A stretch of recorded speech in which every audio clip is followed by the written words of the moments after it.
Mr. Chairman, members of the committee, my name is Elizabeth Take a Martineau. roll call first. Oh, apologies. That's what I thought. Representative Kenner. Here. Representative Larson. Here. Representative Schwartz. Representative Simpson. Representative Stith. Here. Representative Walters. Chairman Nicholas. Oh, sorry. Okay. Yeah, I timed that perfectly. Mr. Chairman, Walk us through the damage. members of the committee, my name is Elizabeth Martineau with Budget Fiscal, and I primarily staff the Senate side. And my colleague Leanne Hogue and I are here to present to you the actions that the Senate took on Senate File 1 last week during Budget Week. My understanding, just kind of at the top of it, is in terms of process, you will be presenting the Senate amendments and actions to your colleagues either today or tomorrow. So the point of this presentation is to kind of prepare you and assist you in any way we can with that information. To assist, you have 4 documents in front of you in a packet. First, you have the Standing Committee report, and this will be entered into the journal.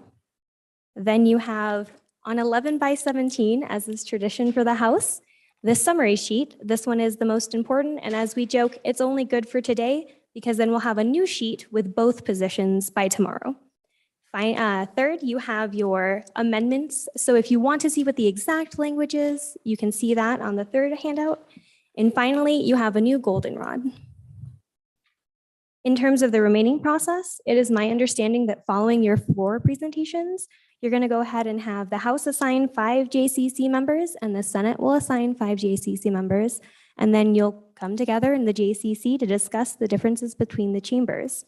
To assist LSO staff, as I noted, will have that combined actions in sequential order with identicals at the top and then non-identicals. The easiest place to see kind of the differences between the chambers is in fact the profile. And so I was going to walk you through just a few brief numbers to kind of give you an idea of what you're looking at. On page 2 is where we find the general fund. I would note, timeout. Page 2. I would note that an important item that I like to note is that you had 16 identical amendments. That's the most I've seen since I've been staffing. And that was about $90.2 million worth of identical actions. So $90.2 million. So when you look at this line for the differences, about 90 million of that is similar actions between the chambers. And so in terms of the general fund changes by the Senate, so when you're looking at page 2, line 27, in column T, the 2 actions they really took that changed their number from the 90.2 million was they reduced the vet museum, exception requests only. They left the standard budget, and that was about $267,000 in exception requests. And then for the juvenile justice service boards, they didn't fund it at 3 million. Instead, they chose 1.2 million. So those are the major general fund changes. I would also note that the Senate adopted an amendment to transfer an additional $100 million from the general fund to SIPA. And so you see that transfer take place in a couple of areas, and we'll point those out as we go. The first instance is on line 30. You'll see that the Senate to House position in columns L and N are about $100 million different, and that's that transfer. I would also note that we don't profile the PMTF and Common School accounts, Common School Permanent Land Fund accounts corpus, but there was a change, not in overall savings, but in where the Senate chose to put those savings. So instead of moving 75 million into the PMTF and 75 million into Common Schools, they put all 150 million into the Permanent Mineral Trust Fund corpus. On page 3. Yes. Mm-hmm. 30 on page 2. The Senate is putting an extra $100 million into SIPA. Is that the direction the funds are going? Yes, sir. Thank you. And then when we flip the page, we'll see where that's happening as well. So on page 3, there's a couple of numbers here we wanted to point out. And so if you look, you'll see that we'll start with SIPA first because that's easier. On line 66, again, you'll see this is where that $100 million difference in columns L and N are coming into SIPA. And then what you'll also see in My understanding of the language of the amendment is that the remainder at the end of the biennium is going to go into the LSRA. So then when you look up at line 35, that is where you see the 100 million difference again in columns R and T.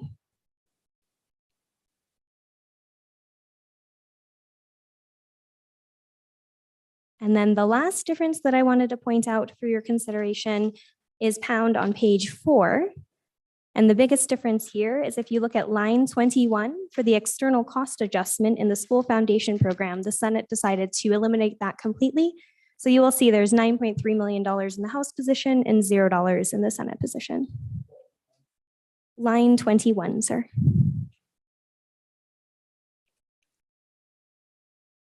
And that concludes the highlights that I was just going to point out on the profile. If there aren't any questions, I'll move into the amendments themselves.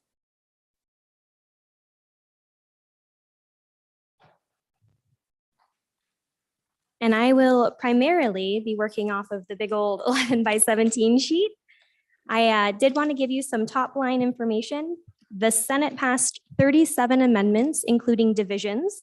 Of those, 16 were identical, 6 were related to House positions, and 15 were unrelated or unique ideas to the Senate. So going through the sheet, we're going to first go through the identical amendments. And I'm going to give the number and the sponsor, if I remember as I go. So Senate 2002 Perkins is identical to House 2001 Nicholas.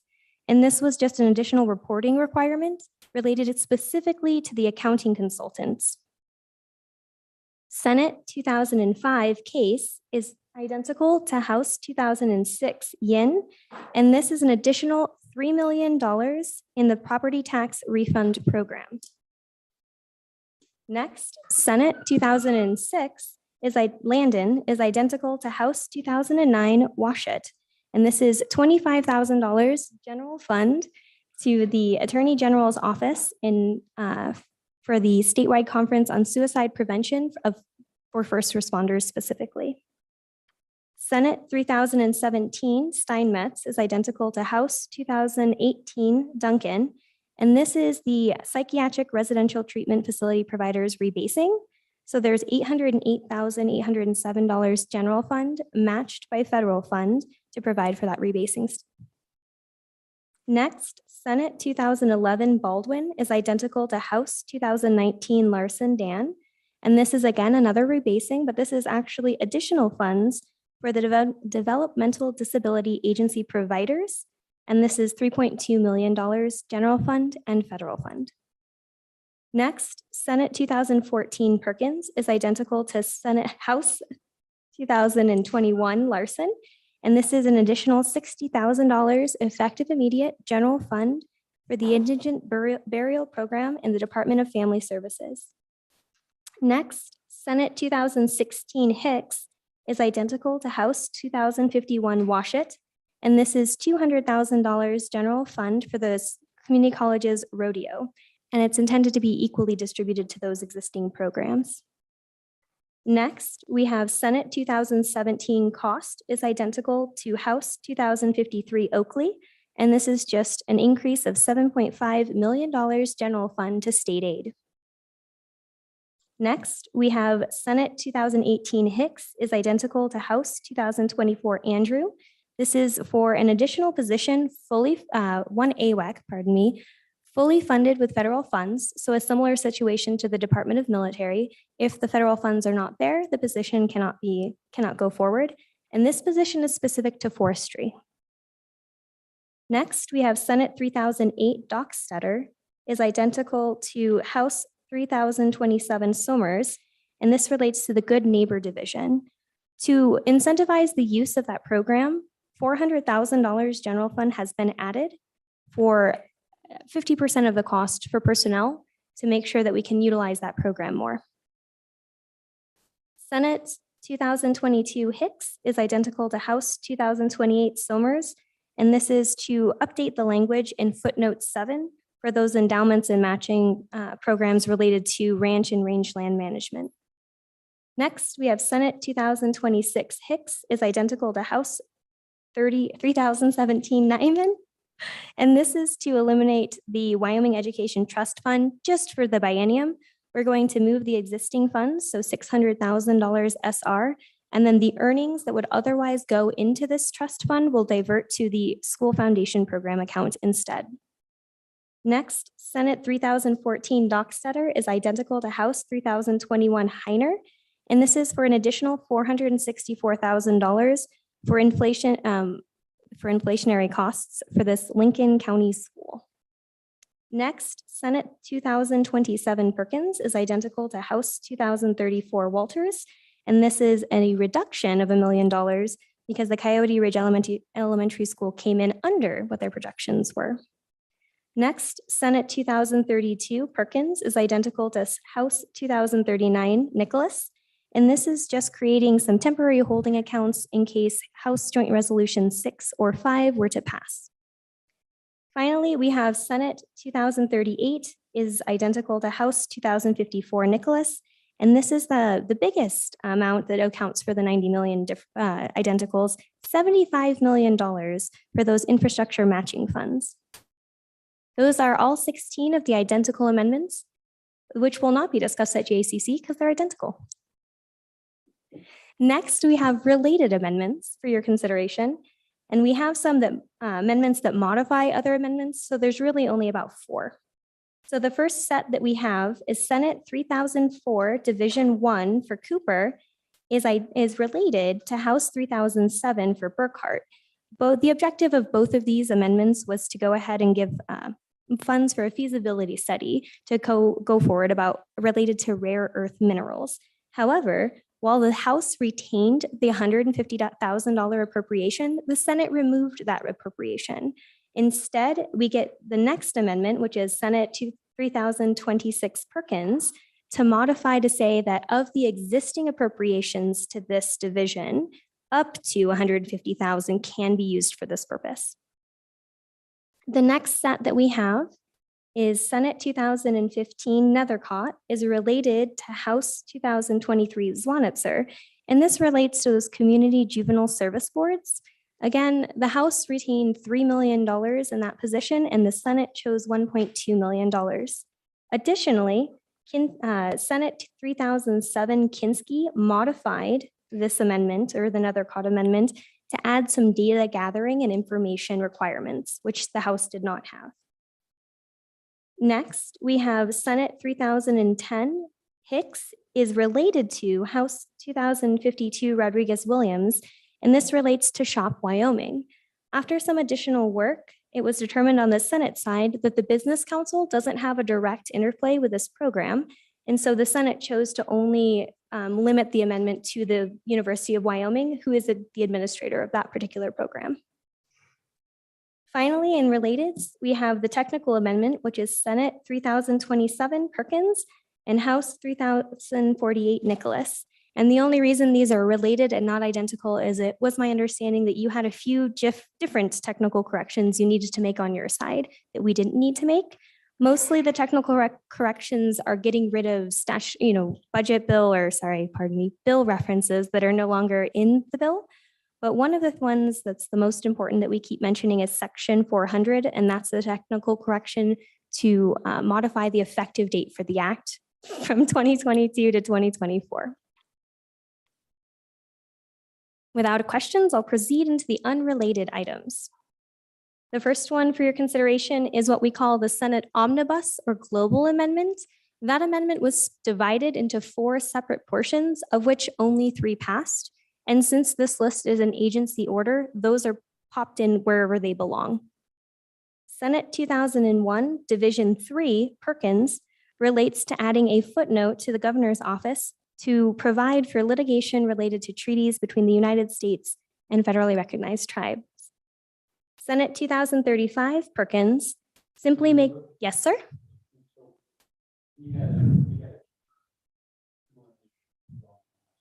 Correct. And if there were actions that were withdrawn or failed on the House side, we call them unrelated because they're not going to be considered for JCC. Thank you. Again, we have Senate 2035 Perkins, and this simply makes footnote number 5, that $1 million for Black Hills, effective immediately. Flipping the page over, we continue on. Senate 3001 Perkins is actually removes all of the reporting requirements from the bill. And so there are two bills that are going through the process right now. I believe Senate File 112 was received for introduction on the Senate side, and House Bill 146 is on second reading but was laid back. And so what these are doing is pulling out different reporting requirements in the bill that is also found in that reporting bill. The first one is simply taking out the regular reporting of expenditures for the infrastructure grants. The second one removes reporting requirements related to the Wyoming Innovative Partnerships, or WIP. The third one removes footnotes 2, 3, and 4 from the state treasurer's office. The next one removes the reporting requirement on footnote 2 in the Wyoming Tourism Board for the Welcome Centers in Quebec 1. And finally, in DOC, it removes footnotes 2 and 3, which relate to 2019 House Bill 31 for quality control and 2019 House Bill 53 for the alternative sanctions. Proceeding on, we have Senate 3002 for case. Adds $1.6 million and 3 FTE to the state treasurer's office. $681,000 is for the 3 FTE, and $1 million is for those contracted accounting consultants. We have another piece of the Senate Omnibus, which is Senate 2001 Division 2 Perkins. This is where you see the decrease of $267,421 for the Vet Museum budget exception requests only. The standard budget does remain. We also included here that they eliminated Section 314 entirely, which is that secondary cap on severance. And they also eliminated portions of 315 related to the FMR distribution. They did retain the piece regarding the ARPA and the conservation of those funds. Next, we have Senate 3005 Division 1 Hicks. And this relates to the school facilities division, stating that if major maintenance is not sufficient, consistent with current statute, the reductions will be a uniform percent.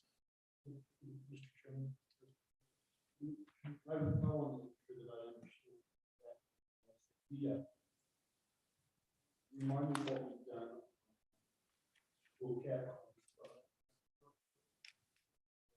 That's in the general fund.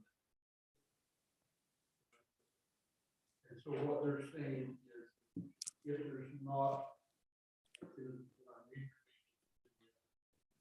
don't have funds sufficient for that, and we base that funding model on, right? So at the end of the day, can't cover that. Yes, sir. Mr. Chairman, Elizabeth, follow-up question on the same topic. Any sense for the actual dollar effect of that amendment?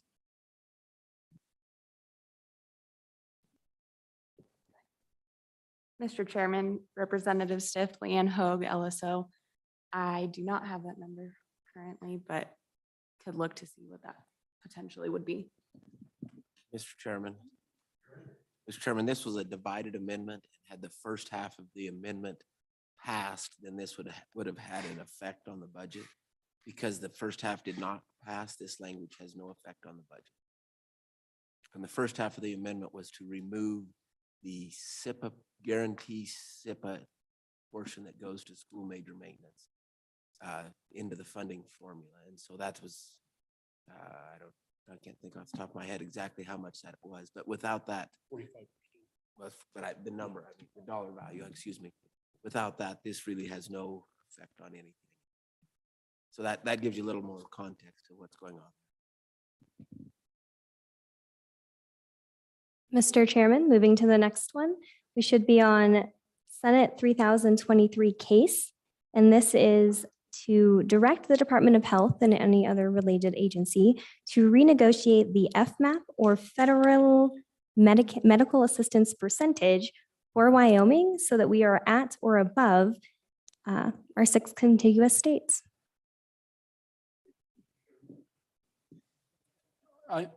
I'm in, Elizabeth, I'm interested on that conversation because that's a congressional action. And to do that, so was the intent of the amendment, to then have the Department of Health to engage with CMS in hopes that then they would make that request congressionally? What I'm trying to. Mr. Chairman, Representative Larson, my understanding is the direction is to get the ball rolling essentially and have the Department of Health kind of look into what we would need to do, write a letter to congressional delegation to make a request of CMS for a waiver or an exemption and see what avenues are available. Okay.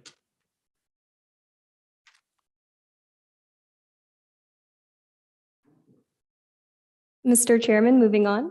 We have Senate 2013 is related to, or Kinski, pardon me, is a modification of footnote number 5. There was quite a bit of confusion in the reading of that footnote as to whether or not those appropriations were effective for fiscal year 23. So the Senate side decided to make it amply clear those funds are intended for fiscal 23, and then there are conditions and provisions for the supplemental that they may request that same funding in the next biennium or the next year of the biennium. Next, we have S 3009 Steinmetz in the University of Wyoming. And this is an indication that no funds from the university shall be expended on gender studies. Next, we have S Senate 2037 Perkins, which removes the district court judges' references in footnote 1. Next, we have Senate 2000. Elizabeth, so it's just a circuit. Correct. Mr. Chairman, Representative Larson, yes. Next, we have Senate 2024 for Hicks, and this is the decrease of 9.3 million for the ECA. Next, we have Senate 2025 Landon in the Department of Education, and this is a footnote on the agency to protect the funding for agriculture and farm programs and keep it in this biennium at the same level they were giving in the 21-22 biennium. We have the last of the Senate Omnibus ones. This is Senate 2001 Division 4 for Perkins, and this is that transfer that I had mentioned. They moved it from 75 million equally distributed between PMTF and common schools, and they made it all 150 million in PMTF. Next, we have Senate 3013 Perkins, and this is that 100 million general fund to SIPA increase. The rationale, Chairman, the rationale on that 150 million? What did Perkins testify? Sir, it was my understanding that they wanted to move those into more permanent savings that would benefit more of the population. Finally, we have. Mr. Chairman, if I may, Elizabeth, take me back to both of those amendments. So I want to go to they take the PMTF, which was at 75 million, and then they take the other 75 million that we had set to the schools, combine them to get the 150 million and put it all in the PMTF permanent fund. And why did they not? So I guess what I didn't hear answered is why they wanted to take it away from the school deposit and put it all in PMTF. Based on my understanding of the debate, Mr. Chairman, Representative Larson, sorry. When I was listening, it was just a matter of the PMTF covers more programs. Is there a difference in investment rates, returns back to one or the other? Representative Larson, you do bring another point to my mind, Mr. Chairman, that it does have a higher return rate than the other one does. And I know that there are efforts to change that, but as it stands today, that has not been adjusted. So the PMTF is higher, is that accurate? Mr. Chairman, Don Richards, LSO. The PMTF is invested in a total return, so it has the potential of higher returns, as Elizabeth stated. Historically, the common school has actually outperformed, although its portfolio is income-based, not total return-based. So would it be possible if you would just go on and to the Senate debate, capture that in a clip Email that to us. Just be curious to hear. Mr. Chairman, we'll go back and see what we can find. And then, Mr. Chairman, so did we cover the next one where they put the 100 million from the general fund into SIPA? And can you help me? Was that in anticipation of actions on our part, or? Mr. Chairman, I'll jump in. This one actually was a staff suggested amendment. Typically, we have a high-low, budget balancer. Since we're moving money to the LSRA rather than LSRA to the general fund, as we've been doing in the past couple of years, there really wasn't a need to balance the general fund, budget reserve, or LSRA. The SIPA, on the other hand, had several amendments on the Senate side, particularly, had they passed, would have, and they did not, but had they passed, they would have ended up with a negative balance. In addition, the capital construction bill remains alive, and it's not clear to staff, having not gone through committee of the whole, second reading, third reading, whether you will add or subtract from that. So this was written in a way that it flows to the LSRA at the end of the biennium. So you end up at the same place. We just have a little bit of money there for some other potential amendments. Okay, thank you. Thank you. At what point will we know that number? Hopefully, by Thursday or so, when you have third reading on the CapCon bill. So that there'll be an opportunity, no probability that we can tinker with that number if we want. You could. This one provides a fair bit of capacity. You could reduce it down to 25 if it looks like there are not significant amendments on the House side, or it could go away in its entirety. As of today, it is not needed.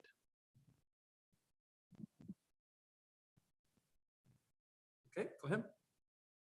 Mr. Chairman, that brings us to the final item, which is Senate 3022 Division 1 Rothfuss. And this is to permit the up to $4 million of a reappropriation of SIPA from last year's session law to be used for that Smart Contract Research and Developmental Center at the university. Mr. Chairman, I remember on that appropriation last year, that 4 million, which had a caveat that had to be paid back to the general fund, if I recall that correctly, for that.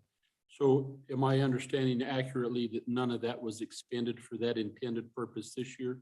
And so then they were going to move it over to this contracting effort. Have I got that right? Leanne, are you with me on this? Okay. Mr. Chairman, Go ahead. so Elizabeth, on that last item, the amendment that we entertained in the House not only had the 4 million, but it also had an additional 6 million. Did they have the 6 million and it was amended out? Mr. Chairman, Representative Simpson, that is correct. The Senate side position was just to maintain the use of the reappropriated funds. Does the same language carry over? Because it was a 2-to-1 match before. Mr. Chairman, and I'll get some help from Dawn because this one's a bit more complicated. I do believe it's a 1-to-1 match is what ended up in the amendment. Mr. Chairman, it is a challenging amendment in the manner in which it was divided on the floor. When it started, it was identical to what was offered by, I believe it was Representative Olson on the House side. And then they divided the amendment. They took out the additional $6 million appropriation. But because of the way it was divided, it reads as a 1-to-1 match, just like Representative Olson's did, but it does provide up to $10 million.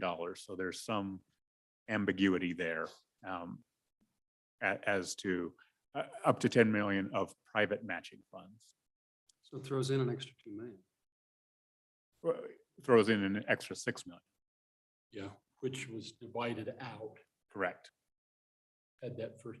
So do the conditions of the $4 million that we put on that last year to be paid back to the general fund remain?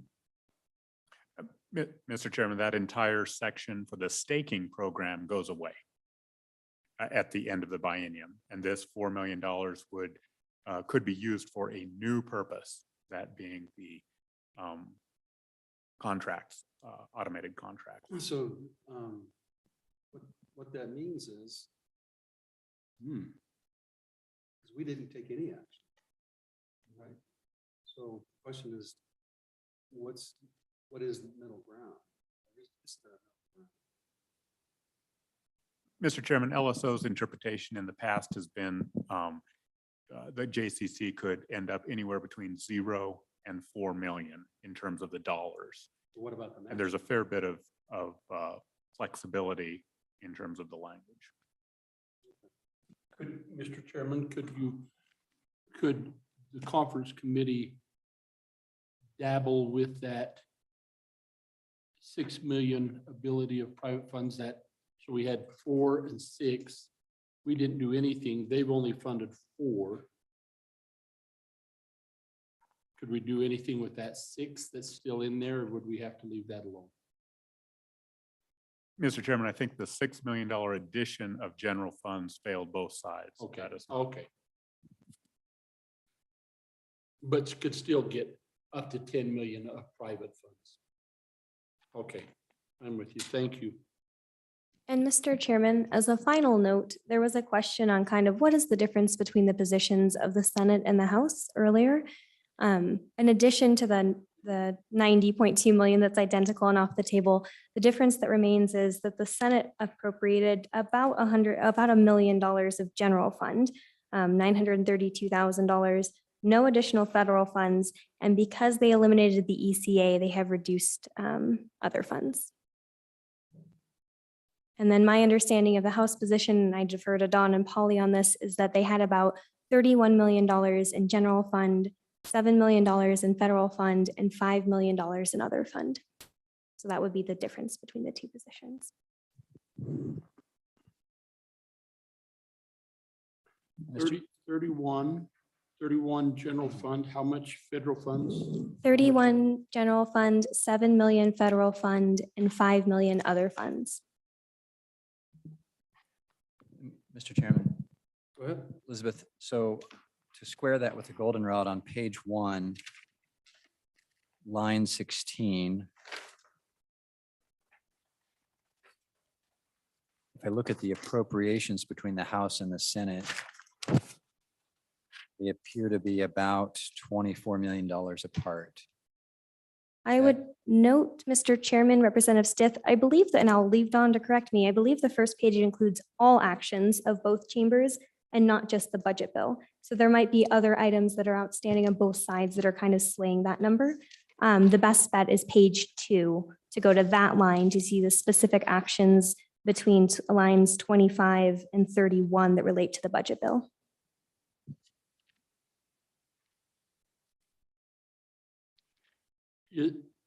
Mr. Chairman, and in the other fund columns, the majority of that looks like that was reduced through the ECA. And we put a little bit back in, they put a little back in the treasurer to come up with that. Okay. Mr. Chairman, Representative Larson, correct.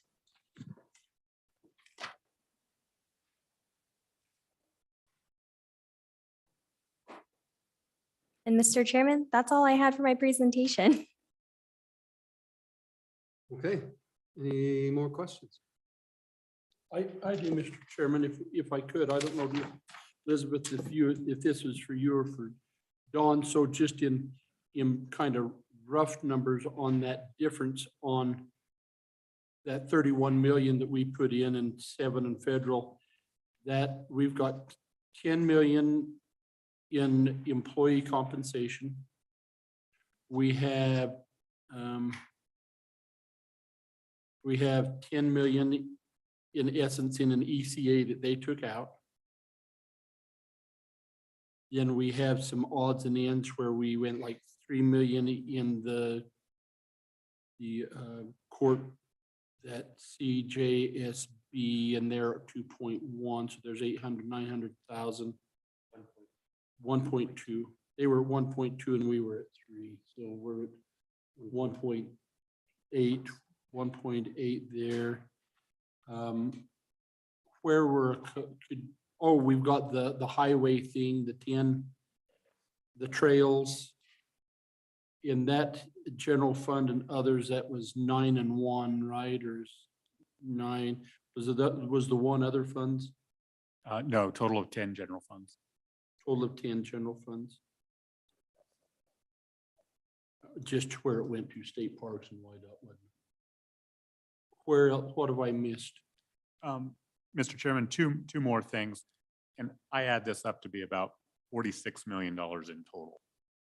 30 million general funds, 10 million schools, that gets you to 46 million other. The two items that you did not mention are a $6 million deposit into the landfill. That was the Greer that's right. amendment. And then it's about $6 million from the retirement system for a 13th check. Now, I know the amendment says 5 million. Yep. But then the next section in there says up to amounts necessary. And that was based on the bill because the 5 million used to be an appropriation. Okay, thank you. We want to go to our conference room?